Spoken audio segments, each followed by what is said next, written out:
alayidde okufa ng'ayagala Hamza.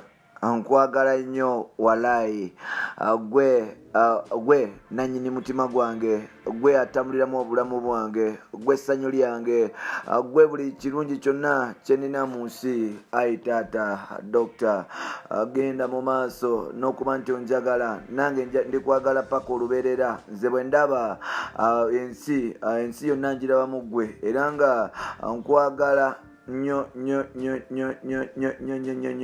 ddala. Omukwano gwe nnina gy'oli gulinga gwe nnina eri Amal. Mwenna muli babbebi bange, era nga walayi kinkosanga oba oliawo temuli fayini. Nalayira okuleka abantu abalala bonna ku lulwo, nasulawo abantu abalala bonna ku lulwo, era nga omutima gwange teguli walala, guli eyo gy'osula, guliwo. Nkwagalira ebyaddala, era nga 100% ndi tiimu Dr. Hamza Ssebunya.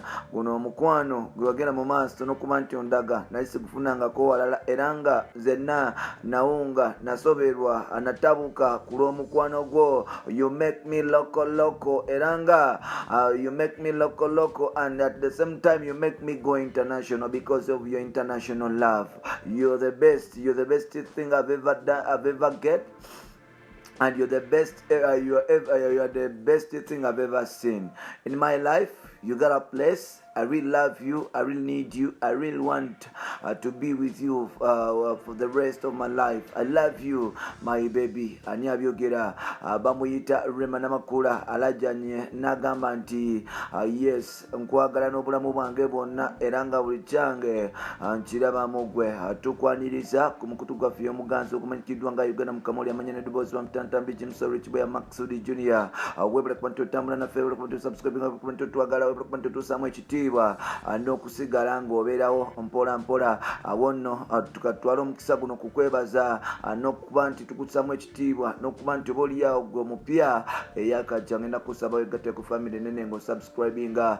Tolinda kide, ngenda kusaba subscribinga tusobole okuba nti tutambula ffenna. Now ffenna tukimanya ekigenda mu maaso nti omukwano gugenda mu maaso n'okuba nti gubuyaana social media go. Yes, gugenda mu maaso n'okuba nti gubuyaana gusatulatinga ku social media, kwogata ne mu mikwano egy'abakulu abamanyikiddwa nga family Ssebunya family, omuli omukyala Rema Namakula Ssebunya, kwogata ne musajja mukulu amanyikiddwa nga Dr. Hamza Ssebunya Haji Mulamba. Mpola mpola bageze mu maaso n'okuba nti bagenda ebulayo okuba nti basanyusamu obulamu bwabwe, era nga wetwogerera omukwano bapaintinze Dubai ne red. Kyengeza kugamba nti Dubai is painted by red, oba Dubai is painted by Rema and Hamza's love. Now mukuba nti obolyawo atotola kiki kya feelinga ku mutima eri bawe amanyikiddwa nga Dr. Hamza Ssebunya, Rema Namakula yavuddeyo n'amutegeeza ebigambo bino mwamanga. Gwe oli bulamu, oli ekintu ekirungi kinalinda bye mu nsi, era nga oli giraasi bwe bakukwata empola oyinza okwatika. Bambi mu ngalo zange zino zolaba ziweweera era nga zigonda.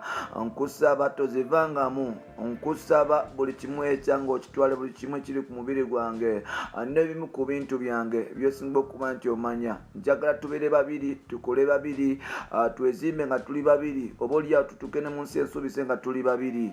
Hamza yegwe ekintu kye nasooka okufuna mu nsi muno, oba oliawo kyekisobola kuba nti nejjusa, kubanga ate buli lwojja ondeetedde okufuuka nga bebe.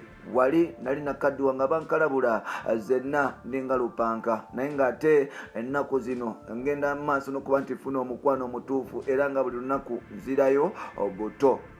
Nkwagala nga wenjagala Amal. Amal ye mwana wange gwe nazaala eyava mu ntumbwe zange ebbiri, era nga bwali bulumi okuba nti mufulumya.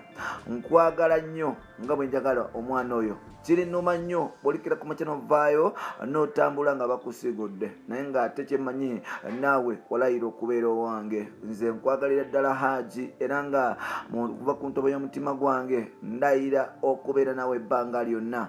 Siri kugattika, siri kugalabanja, siri kuyisaamu maaso, oba oliawo siri kuswaza bafamire byo ab'emikwano n'enganda zo, era nga ndayira okubeera omukyala omulungi.